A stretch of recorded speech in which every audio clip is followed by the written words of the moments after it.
there?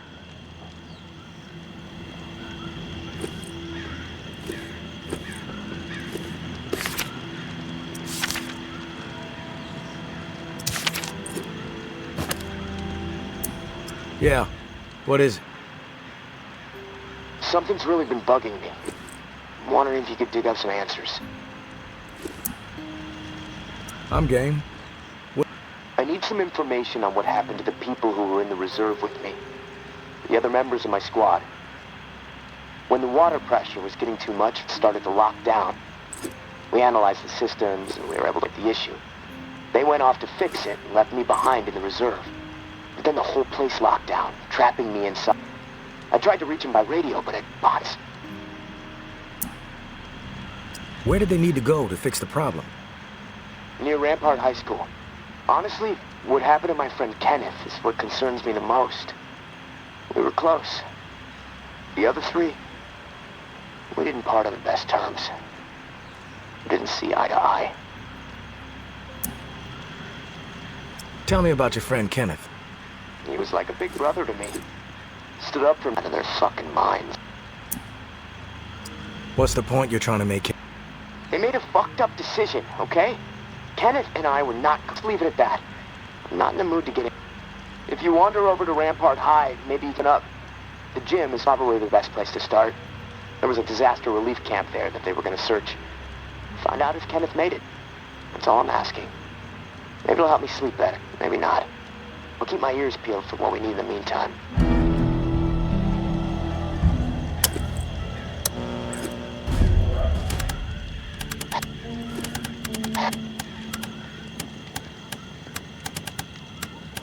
Herd will...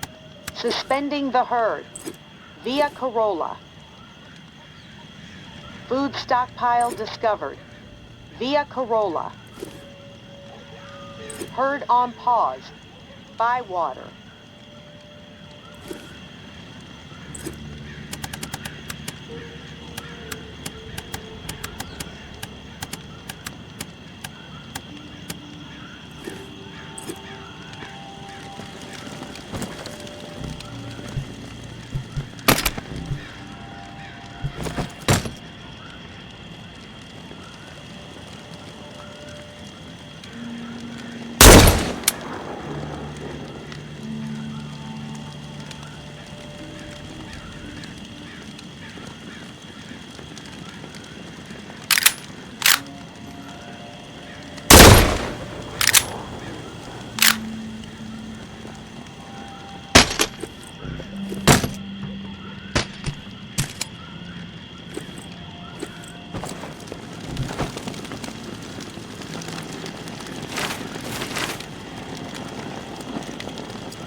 My husband was innocent. I don't give a damn what was on that map. Doesn't prove a thing. Georgia has such a stranglehold on the tower. She could say the sky was green and made of jello, then everybody behind the wall would nod, smile, and get out their spoons. Not me, and not my daughter. I'm going to prove to Umbra that we can rise above it all, that we can remain in truth. Which brings me to a confession, tourist. I didn't tell the full story of how I got the reserve key. Umbra called me out for omitting a critical detail. I am raising the kid right, I guess. To get the key, I had to hurt someone. Real bad. A dear friend. I almost killed her. In the moment, it felt like the right thing to do. No question. But I regained my senses for my daughter's sake. I could see her eyes pleading with me from across the room. "Stop, Mommy. This isn't right," they said. I was ashamed. I had succumbed to what the tower had become under George's influence. A breeding ground for betrayal, forcing people to turn against each other to survive. Sad thing is, I'd do it again in a heartbeat. Not proud of it, but it's true. There is a line with me, and when it's crossed, it does not matter who you are. I will do whatever it takes to defend what I know is right and protect my daughter. So now, you know exactly who you're dealing with, tourist. No bullshit. Like before, the drawing will point you to the cache. Beyond the location, the next cache is a mystery to me. No clue what might be in there. All I've heard is that it's quite a haul. May.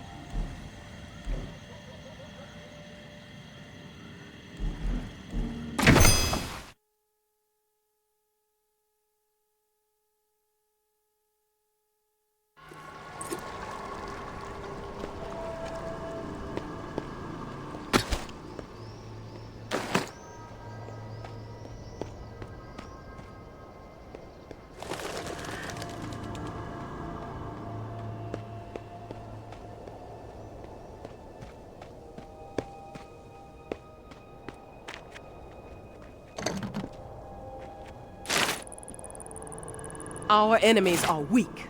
They lack conviction, lack purpose. They spread nothing but lies about us. That's all they can offer. A pile of bullshit. They have no vision for the future. They are hopeless swine. All they want is to see us burn. And why is that? They envy our success. That's why. They know we are strong. They know we refuse to be swayed. They know we are united. And it drives that half-wit charlatan of theirs mad with envy. They don't understand loyalty or sacrifice. We do. Because we are guided by principle. And these principles have seen us through the worst horrors imaginable time and time again. We all know what kind of animals they are. We all know that they stand for nothing. They are empty, depraved psychopaths, every last one of them. They must be dealt with swiftly and without mercy before they can poison everything we have worked so hard to achieve. The tower will always stand. Georgia.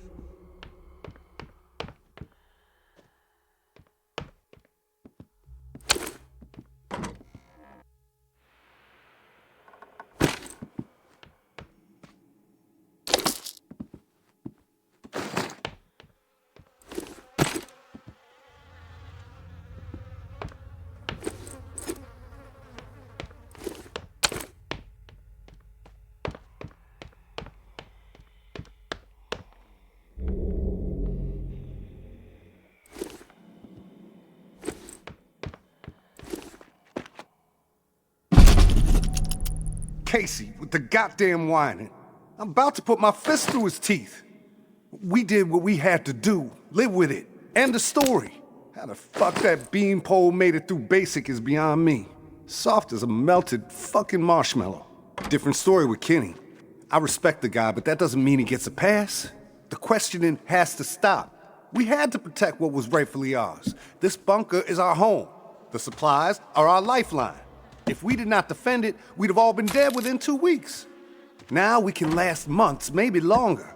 We can survive this.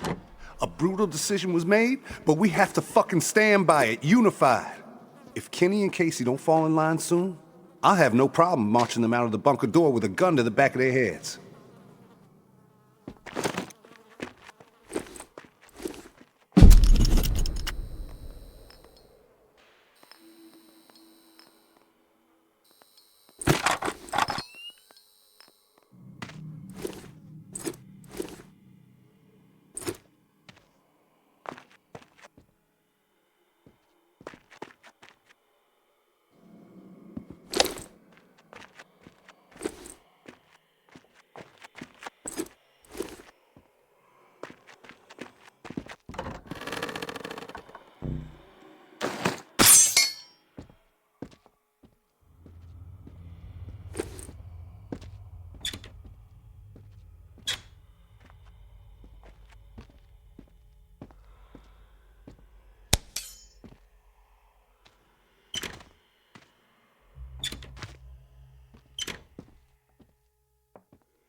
Wasn't about to let those bastards steal all our shit.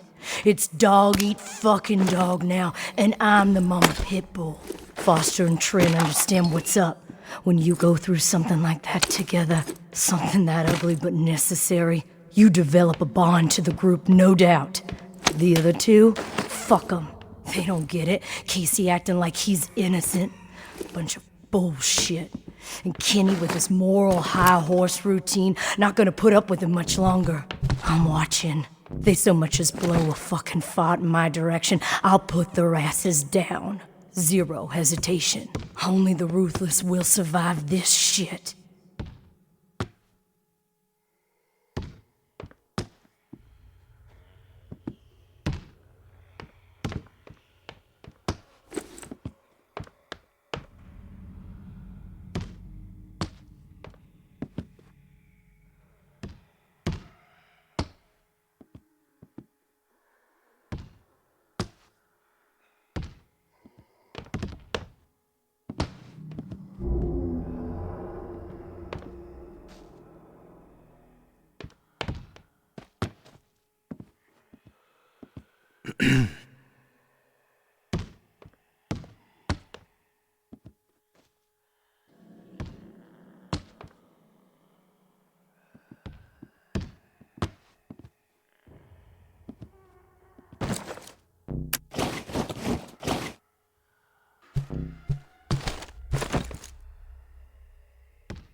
I'm a good person. I know I am. Well, I saved my cousin Billy that one time from blowing off his fingers. All the other kids dared him to hold that M80 and light it, and I said no, Billy, even though I really wanted to see what would happen. What happened at the bunker, Jess says we did the right thing. Foster says it too, so that means we did the right thing. I didn't do anything wrong.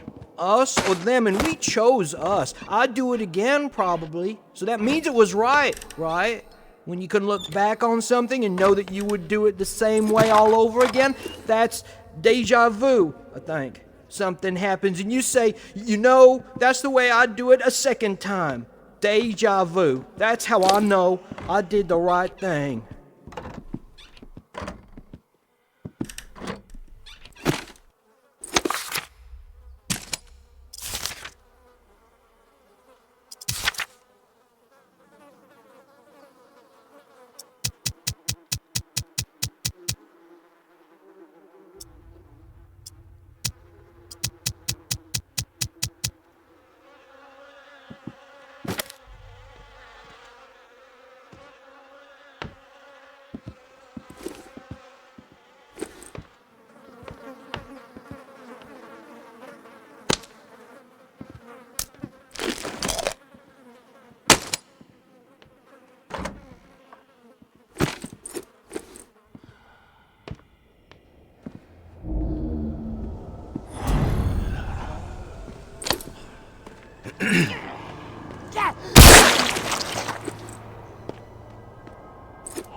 Didn't think I'd ever see another human being again.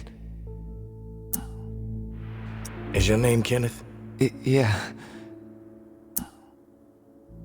Casey asked me to look for you. He's alive. In the bunker. He wanted to know what happened to you and the rest of the squad. Casey's alive, huh? That's good to hear. I didn't give him much chance, honestly. Thought he'd have blown his brains out by now, or shriveled away to nothing. Guess I underestimated him. If you make it back to him, tell him these few things for me. Tell him he's a good guy. The guilt, it's not his. Tell him to let it all go. What happened at the bunker? He needs to wipe his brain clean. Tell him Kenneth said things right. Killed Trent, Jess, and Foster. Okay? You need to write it down or something? What do you mean, the guilt? And something horrible happened at the bunker. Fuck it. I've got nothing of innocent people to get into the bunker. Walking started to go down. I don't know why. We freaked. We mowed them down. Stood there. Foster started screaming at him if he fired. He said that he pulled the trigger on him, add his body to the pile. His gun up in the rafters of the church. Him. He begged me not to tell the other, but he trusted me. My brain is getting fogged. I don't know. And I've heard enough, Kenneth. I think you wanted him to know. Before you go to the bowling alley, blow. That's the only way to remain human.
Medical cache confirmed. Bastion. Scavenge prospects high. Rampart. Reclaimed elites assaulting. Bastion.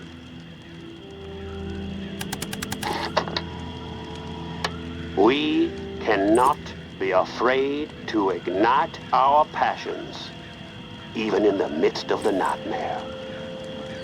No. It is precisely then, when the nightmare's claws are digging into the thin flesh of our fading hope, that we must defy the nightmare and live. Truly live. And make no mistake, mere survival is not living. Scrounging for crumbs like a timid field mouse, begging some simpleton who bumbles his way into the role of heartless dictator for guidance? Not me. I choose to embrace everything that makes me human. I choose to carve my own way through this new world. I am not a lowly animal. I should not be acting like one. Humor me for a moment while I recount an old Bayou legend. Many of you listening will no doubt recall the campfire tale of Charlie Boy, who met his end at the hands of the Sukiyon at the Bogachita Swamp. But a lesser-known Charlie Boy tale is what I will regale you with now.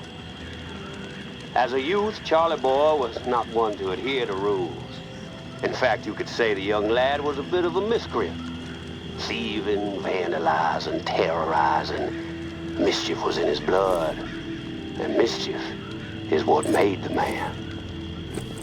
On a sweltering summer's eve, one of those Nola nights when the air was so thick and hot a dragonfly could barely get airborne, Charlie Boy set out from his home in the 17th Ward and skulked on over to the Garden District with revenge thumping in his chest. His family had been wronged by some rich folk landlord types who were scheming to get Charlie Boy and his family evicted for no good reason at all. Now, Charlie Boy knew there wasn't much he could do, being just a 12-year-old beanpole. But he was not about to sit idly by and let old money greed ruin his family without landing a counterpunch. So out of chicken wire, Charlie Boy molded a huge head and put an old Pulcinella mask on it, the nose stretching down to the chin. He painted the whole thing black as night. With the head on his shoulders, Charlie Boy stood a gangly 7 feet tall. A messenger from the underworld. When he found the mansion of his oppressors, midnight about to strike, he slipped over the backyard wall and scanned the opulent home for a bedroom window to tap upon and give the sleeper inside the fright of their life. Make them think death itself had come for them. Tap, tap, tap. But there was no need. The patriarch himself was lounging outside, 10 Sazeracs deep in his nightly drunken stupor, half asleep and unaware. Charlie Boy knew this was his moment. He crept up and stood unnaturally tall behind this slob of a man, reached out and grabbed a spotty patch of thin hair atop his head and yanked. The man's head snapped back, eyes wide with terror as he stared up into the looming face of death. And his heart just stopped. In an instant, a 12-year-old boy was transformed into a man of power. A man who understood what a glorious weapon fear could be. A man who would never again allow anyone to tread upon him without consequence. In an instant, a legend was born. We cannot be afraid to ignite our passions, even in the midst of the nightmare. No. It is precisely then, when the nightmare's claws are digging into the thin flesh of our fading hope, that we must defy the nightmare and live. Truly live. And make no mistake, mere survival is not living. Scrounging for crumbs like a timid field mouse, begging some simpleton who bumbled away into the role of heartless dictator for guidance? Not me. I choose to embrace everything that makes me human. I choose to carve my own way through this new world. I am not a lowly animal. I should not be acting like one. Humor me for a moment while I recount an old Bayou legend. Many of you listening will no doubt recall the campfire tale of Charlie Boy, who met his end at the hands of the Sukiyon at the Bogachita Swamp. But a lesser-known Charlie Boy tale is what I will regale you with now. As a youth, Charlie Boy was not one to adhere to rules. In fact, you could say the young lad was a bit of a miscreant. Thieving, vandalizing, terrorizing. You there, Casey? Hey, tourist. Did you... I found Kenneth. You did? No. He's dead. Told me some interesting things before. Shit. Rested. He wanted me to tell you something. Yes, of course. He said you're a good guy. Not to feel guilt about what happened outside the bunker. To let the massacre go. He told me all about it. From his perspective. But I am curious about yours. Well, if he told you what happened, why do you need to hear it from me? And you've told me my friend is dead. Move on. Yeah? I know it must be hard, Casey. Okay. Yeah, you're right, tourist. There was a massacre. 3 dozen Indians. Right at the recent people that we should have been protecting. I didn't. I stood there. A coward. And now I don't sleep. I have a twitch in my right hand that gets more pronounced every day, and weight crushing my chest. Those are just facts, Casey. What I need to know is the reason why you can't sleep. Okay, quit badgering me. Give me a second. The whole thing escalated really, no, but it's like it's moment. It's like she was smiling. Ken expected me to have his back. But we started firing. After that, oh, I can actually feel my finger rifle.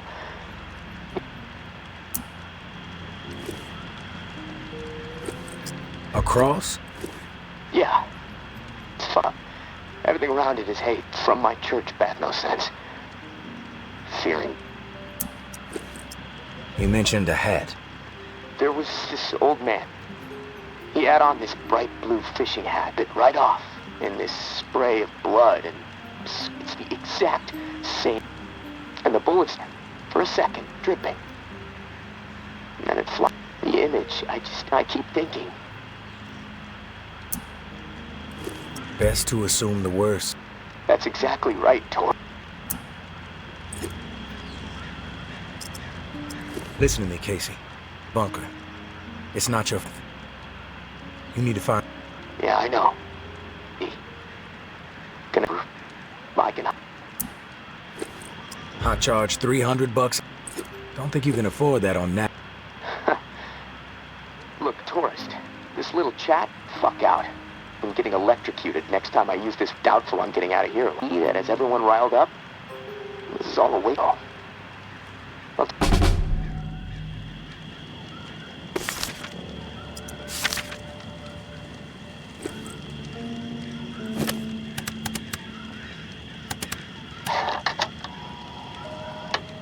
What are?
Your food or your life?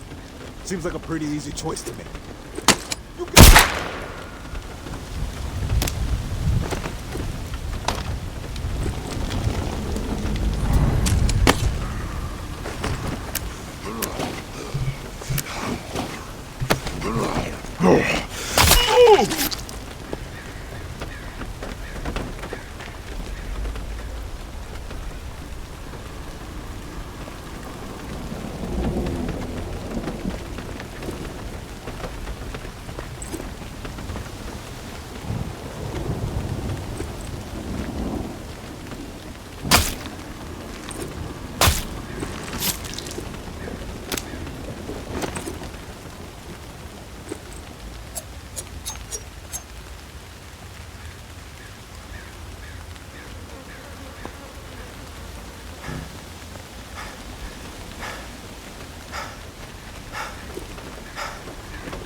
Corridor. 313. Investigate. Bastion. Northern Funnel. 313. Scout. The Ward.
I need to eat, and you have food.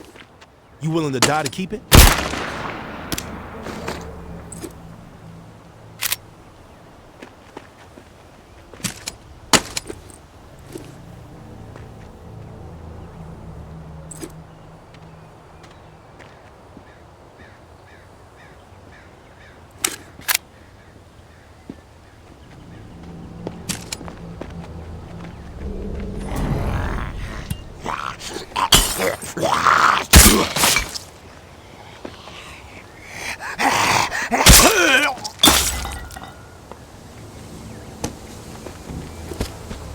Your food or your life. That weapon.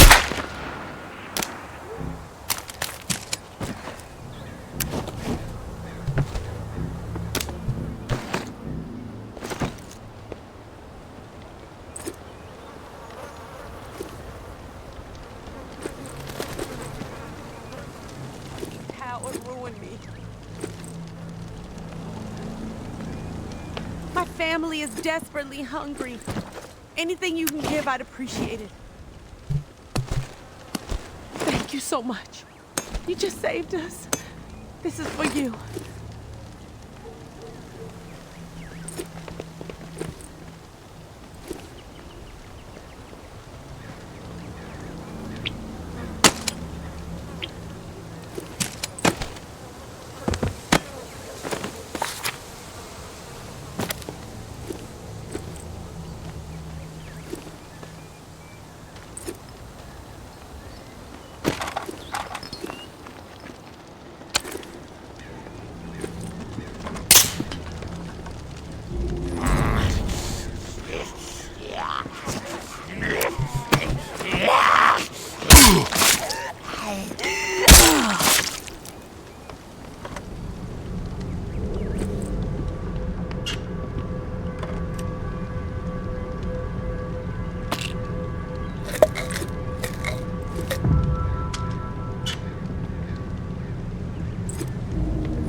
Overwhelming Old Town. Northern Funnel, 313, Scout, Memorial Lane. Reclaim Patrol spotted, Memorial Lane. Weapon haul discovered, Bywater,